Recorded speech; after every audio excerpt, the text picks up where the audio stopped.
2016, Trump wins by 6,000 votes. In 2020, Biden wins by 20,000 votes. So why is it important? Because if we come down to that scenario where it's 269, 269, Savannah, I gamed that out. It's going to come down to Nebraska, too. So every vote does matter. It matters so much that we spoke to people in Omaha asking them about what this campaign was like. They say they've never seen anything like it. They've been inundated with ads saying on the television, on the radio, people calling them, unlike anything they've ever seen before. Again, it likely won't come down to Nebraska, too, but it might, and that's why every vote matters. Again, Omaha, the biggest area of Nebraska, fastest growing area, and tonight we'll be watching it.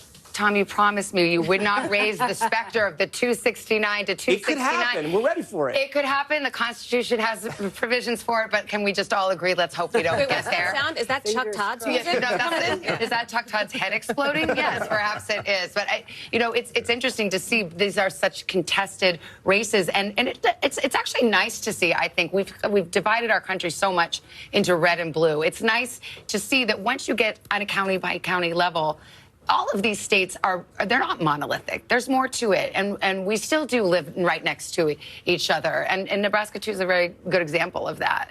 Yeah, but I would say you're right. We live right next to each other. But the folks that live in Omaha, I guarantee you, some of the folks that live out in a very sparsely populated rural county don't relate to some of the same issues that the people in Omaha think are important. It's much more of an urban area. There's also a hot Senate race there right now where the Republican was expected, you would think, would just cruise to re-election there. But there's an independent candidate, Dan Osborne, who's really giving a run for her money for Deb Fischer. Yeah. And I will say that one of the things about the urban-rural issue is when you think about the ground game, I don't think we talk about this enough. The ground game for the Republican Party is much harder. Going door-to-door in rural communities is a much different operation than going door-to-door in a densely populated area. It's not as efficient. Yes. It's more difficult. Frankly, a lot of folks out in the rural area don't want strangers knocking on their door. They're not used to having people they don't recognize coming up the driveway 2 miles down from their nearest neighbor. So it is harder for the Republican Party to do the ground game, the GOTV, as you talked about earlier, than it is for the Republican Party. But it'll be interesting to see how this independent does in Nebraska. He says he's going to be independent. He won't caucus with either party. He won't vote for either leader. He says his job would be to try to bring the two parties together. It's probably a winning message right now. I just don't know if Nebraska's pretty red. Yeah. All right, well, the drama is continuing to build. 3 big battlegrounds closing at the top of the next hour. Don't go away. We'll be right back as we count down the road to 270.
Closer to the Gaza border. A story of resilience and hope. Please take care of yourself and each other.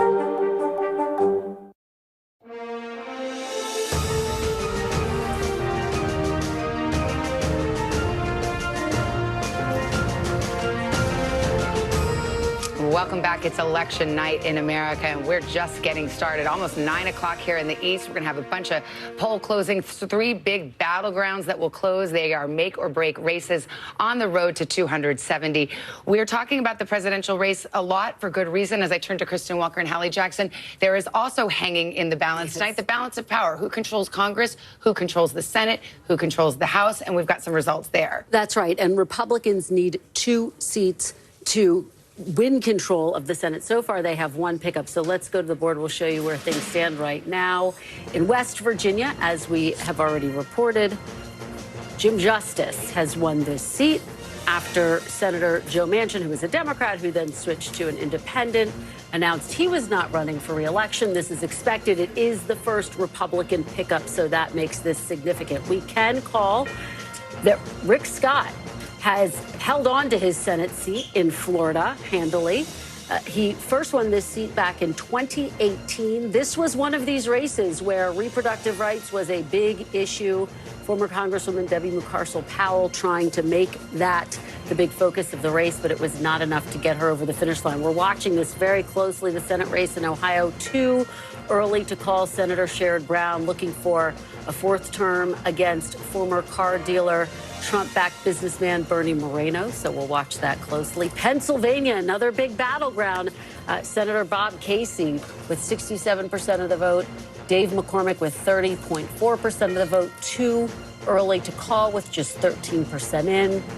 Let's take a look at the big picture here. Again, Republicans have now picked up 1 seat for the Senate at this hour. 42 to 33. We continue to watch this very quickly. Hallie, taking a step back, the Republicans need 2 seats, and this is a map that is very difficult for Democrats to hold on to their Senate races. They're on defense in a lot of these states. Yeah, and the reason for that is likely Montana. This is the other pickup that Republicans feel very confident about. They think they'll be able to get. I will tell you that Ohio Senate race being too early to call is interesting. I talked with one Senate Republican source who said, you know, they would have loved to see that call an hour ago, right? They would have loved to have had that in the bag, these 2-seat pickups earlier in the night, Savannah. But we'll wait and see how this one goes. Okay, we are just coming up the top of the hour. We're going to have some major battleground poll closings coming up.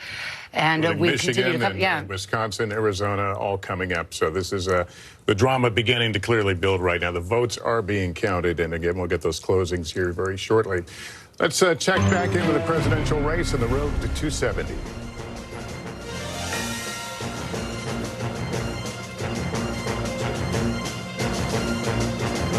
All right, it is 8:51 in the East, and here is where we stand right now on the road to 270. And it has been a night of big surprises so far, with more to come. We're now just minutes away from additional closings. Yeah, we are, and we see that map starting to fill out, so we will watch for those next poll closings. It's in all corners of the country now, almost at 9 o'clock in the East Coast, and they're some of the biggest states to close yet. At the top of the hour, a major round of poll closings with the most battleground states of the entire night. 15 states and 163 electoral college votes up for grabs, including 3 critical swing states. Will Vice President Kamala Harris hold on to the blue wall that cuts through Wisconsin? Good evening, Wisconsin! And Michigan. Michigan, we are not going back. Or will former President Trump break through like he did in 2016? We are going to win Wisconsin. Plus, the first Western battleground, Arizona, moments away from closing. A very big hello, Arizona. We love you, Arizona. Arizona, we need to fight this battle on every front. We are standing by for our first vote count in from these make-or-break states as our decision desk gets ready to make new calls on the road to 270. Many votes to be counted, battlegrounds all coming in. Michigan has 15 electoral votes up for grabs, a key state, and Jesse Kirsch in Detroit for us today. Jesse, the polls are just about to close, moments away. What do you expect? What are you hearing?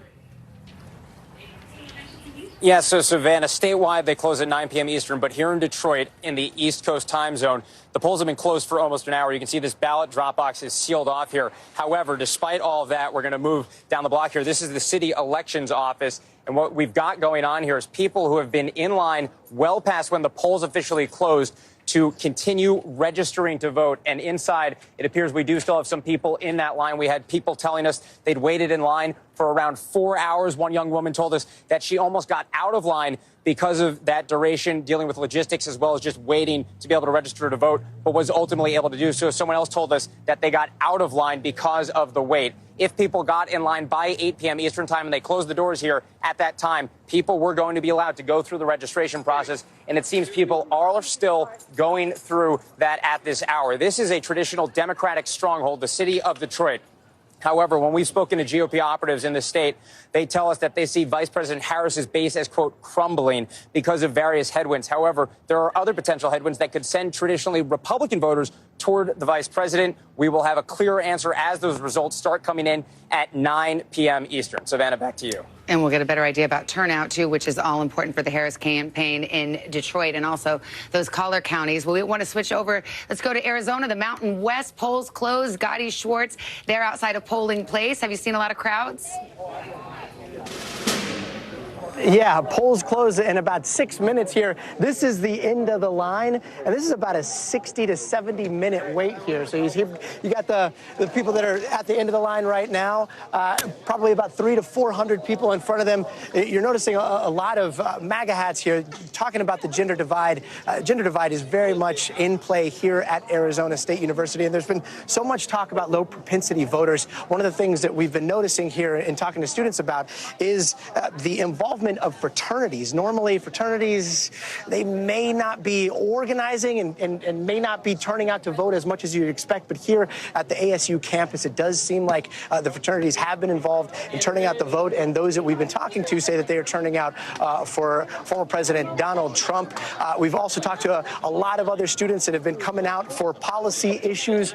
There are several props.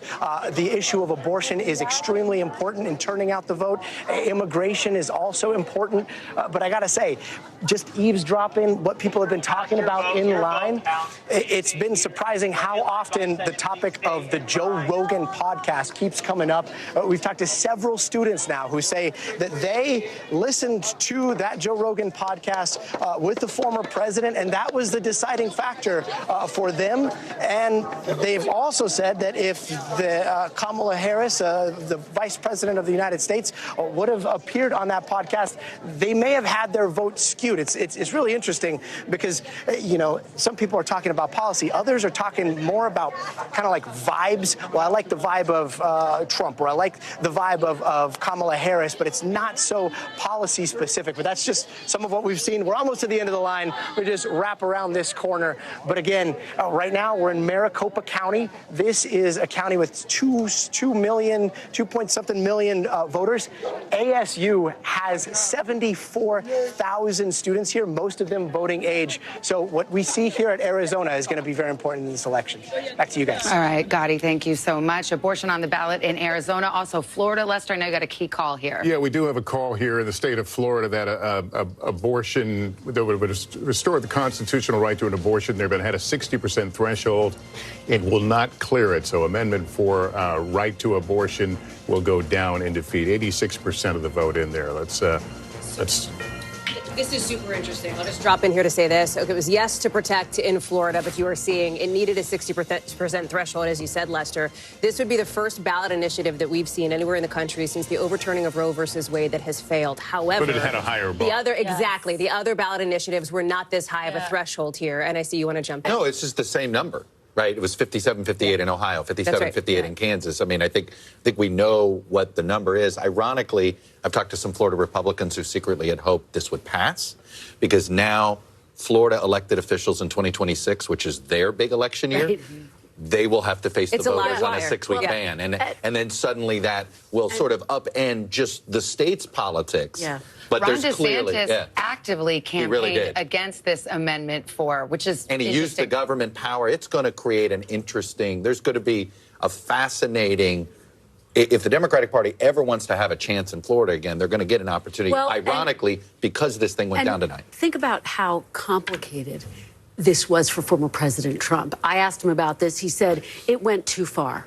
And then he was asked about it repeatedly throughout the course of this campaign. Well, how are you going to vote on this? And he was shifting his positions in the weeks leading up to this very vote. So it sort of underscores the point that Chuck's making. This is a very complicated This issue has for Republicans in knots, and Donald Trump in knots, and now it lives to see another day in Florida. And this is why the vice president and her team have been pushing on this issue. It is on the ballot as well in Arizona and Nevada. Trump orbit folks that I'm talking to think that there is a likelihood of perhaps ticket splitters in those states, people who will back these abortion ballot initiatives, but who will also back former President Trump. But you have seen the vice president hammer this in the state of Georgia. She went to the state of Texas, which nobody really thinks is going to flip blue on the presidential race, but she wanted to use it as a stage to highlight that state's controversial restrictive abortion law. She did it in Georgia with Amber Thurman, and in Florida, she talks about it as a place that she is concerned about. We don't have a ton of time because we're coming up on a poll closing, but in Iowa, whose polls are going to close, there was a late election poll.